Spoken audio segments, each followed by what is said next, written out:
काम बिगाड़ा। 3 बहुओं के रवैये से सासू माँ बहुत परेशान थी। दरअसल बात ये थी कि तीनों बहुओं में किसी बात को लेकर अनबन हो गई थी। तब से ही तीनों एक दूसरे से मुंह फुलाए रहती थी। ना कोई सीधे मुंह किसी से बात करती, ना किसी का कहना मानती। पड़ोसी भी इस बात को जानते थे और जाने कैसे कैसे बातें भी करते। इसीलिए सासू माँ ने तीनों बहुओं को तुरंत अपने कमरे में बुलाया। मैं कई दिनों से देख रही हूँ, तुम तीनों अलग अलग सारे काम कर रही हो।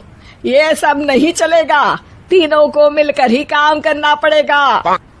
सास की बात सुनकर एकदम से बड़ी बहू बोल उठती है। नहीं मम्मी जी, मैं इन दोनों के साथ कुछ नहीं कर सकती। मैं इस घर की बड़ी बहू हूँ, फिर भी ये मेरा कहना बिल्कुल भी नहीं मानती। अरे जेठानी जी, जानबूझकर मुझे डबल काम करवाती है आप। और छोटी मुझसे टेढ़े मुंह ही बात करती है। इन दोनों के बीच हमेशा सैंडविच बन जाती है मेरी, और मैं हमेशा आलू की तरह बीच में मसली जाती हूँ। मम्मी जी, इन दोनों को लगता है कि मैं छोटी हूँ तो इनके पैरों तले दब जाऊंगी, लेकिन नहीं, मेरा भी उतना ही अधिकार है जितना इन दोनों का है। बड़ी आई दोनों मेरी चुगली करने के लिए, मुझे क्या कम समझ रखा है। तीनों बहू एक दूसरे से बहस करने लगती है और सास दोबारा ये देखकर टेंशन में आ जाती है और सबसे कहती है, चुप हो जाओ, अब से तुम तीनों सारे काम एक साथ करोगी। आंख बंद करके एक दूसरे की बात सुनोगी। तुम तीनों इस बात को गांठ बांध लो, वरना अगली छुट्टियों में तुम्हारा अपना मायके जाना कैंसिल। सास की बातें सुनकर डर के मारे तीनों हामी भर देती हैं। जी मम्मी जी, मैं समझ गई। हाँ मम्मी जी, जैसा आप कहें। आप जो कहेंगी मैं वही करूंगी। तीनों बहू सास की बात को गांठ बांध लेती है और वादा करती है कि अब से सारे काम वो तीनों एक साथ मिलकर ही करेंगी। ये सब देखकर सास खुश हो जाती है और वहाँ से चली जाती है। नीचे जाकर वो देखती है कि घर में शर्मा जी आए हुए होते हैं। सास जोर से आवाज लगाकर कहती है, अरे बहू, जरा चाय बनाकर तो लाना, शर्मा जी आए हैं। सास की बात सुनकर तीनों बहू तुरंत किचन की ओर भागती है और चाय बनाना शुरू कर देती है। मुझे तो एकदम मसाले वाली कड़क चाय पसंद है, तो हम शर्मा जी के लिए मसाले वाली चाय ही बनाएंगे। अरे नहीं दीदी, गर्मी के मौसम में मसाला चाय कौन पीता है? मैं तो शर्मा जी के लिए इलायची वाली चाय ही बनाऊंगी। ये कैसी बात कर रही हैं आप दोनों? मेरी मम्मी ने सिखाया है कि मेहमान को ज्यादा दूध और शक्कर वाली चाय देनी चाहिए, वरना वो घर वालों को कंजूस समझते हैं। तो मैं तो शर्मा जी को ऐसी ही चाय दूंगी। तीनों बहुएं अपने अपने तरीके से चाय में शक्कर, मसाला, पत्ती सब डाल देती है। उबलने के बाद तीनों मिलकर चाय बाहर लेकर जाती है और शर्मा जी और सासू माँ को देती हैं। चाय पीने के बाद शर्मा जी सासू माँ को देखकर शर्मा जाते हैं और शर्मिंदा महसूस करते हैं कि आखिर उन्होंने चाय पीने के लिए हामी क्यों भरी।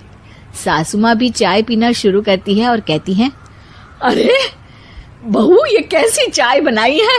चाय है या मीठे दूध की बासुंदी? हाँ, चाय अच्छी नहीं लगी क्या? कोई बात नहीं, हम पराठा बनाकर लाते हैं। चलो चलो अंदर। हाँ हाँ चलो। हाँ आती हूँ मैं भी। नहीं नहीं, मेरा पेट चाय ने ही चौपट कर दिया, वही काफी है। पराठे से पोपट नहीं करवाना, मैं तो चलता हूँ। शर्मा जी चुपचाप पतली गली से निकल जाते हैं। अगले दिन सास बहुओं से कहती है, अरे बहू, जाओ जाके ऊपर के गेस्ट हाउस की सफाई कर दो। कल हमारे यहाँ मेरे दूर के रिश्तेदार आने वाले हैं, तो पूरे कमरे को चमका देना, समझी? तीनों बहू सास की बात को मानकर ऊपर सफाई करने चली जाती हैं और तीनों कमरे की सफाई चालू कर देती है। बड़ी बहू मकड़ी के जाले साफ करती है, तो बीच वाली झाड़ू लगाना और छोटी वाली सर्फ डालकर जमीन धोना शुरू कर देती है। अरे दीदी, जेठानी जी, अभी मैंने पूरी फर्श धोई और आप फिर से धूल नीचे गिरा रही हैं। और मछली जेठानी जी, आप बिना झाड़ू की धूल यहाँ छटक रही हैं। अरे तीनों को साफ करना है, एक साथ सफाई करते हैं ना। अरे वही तो, हम साथ साथ हैं, घर साफ साफ है। तीनों बहू ऐसे ही काम में उलझ जाती है और 2 घंटे तक एक ही कमरे की सफाई करती रहती है। बहुत देर से अपनी बहुओं को ना देखने के कारण सास ऊपर कमरे में उन्हें देखने जाती है, लेकिन कमरे में घुसते ही वो गीली फर्श पर फिसलने के कारण नीचे गिर जाती है। ओरी मोरी मैया, हड्डी मरोड़ के रख दी। आए मेरी तो कमर ही टूट गई रे। तीनों बहुएं सास को उठाती हैं और बिस्तर पर सुला देती है।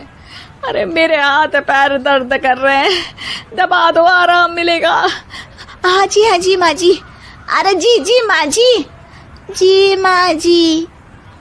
और तीनों बहुएं एक साथ सास के हाथ को दबाना शुरू कर देती हैं। माँ की तो चीख ही निकल जाती है और नतीजा ये होता है कि सास के बचे हुए शरीर में भी दर्द उठ जाता है। हाय राम, ये क्या कर दिया तुम तीनों ने। अरे मेरी तो किस्मत ही फूटी है कि तुम जैसी बहुएं मुझे मिली। हे भगवान, पूरे शरीर में दर्द बढ़ गया है। अब तो पता नहीं कि चल भी पाऊंगी या नहीं। माफ करो, मुझे गलती हो गई मुझसे कि तुम तीनों को एक साथ काम करने के लिए बोला। सोचा था तीनों मिलके अच्छे से काम करेगी, लेकिन बड़े बुजुर्ग सही कहते थे कि 3 तिगाड़ा काम बिगाड़ा। तुम लोगों ने ये बात ना आज साबित करके दिखा दी। तुम तीनों को तो समझाना यानी मानो भैंस के आगे बीन बजाना है। तुम्हें अकेले अकेले काम करना है ना, तो अब से तुम अकेले ही अपना अपना काम करो। तीनों बहुएं वहां से जाने लगती है। अरे कहाँ जा रही हो? आप ही ने तो कहा कि अपना अपना काम करो, तो मुझे मुल्तानी मिट्टी लगानी है। अरे मुझे भी तो नेल पॉलिश लगानी है, मुझे ना मेहंदी लगानी है। सास अपना सर पीट लेती है और कहती है, अरे मुझे भी लगाना है कुछ। क्या माँ जी? क्या माँ जी? क्या माँ जी?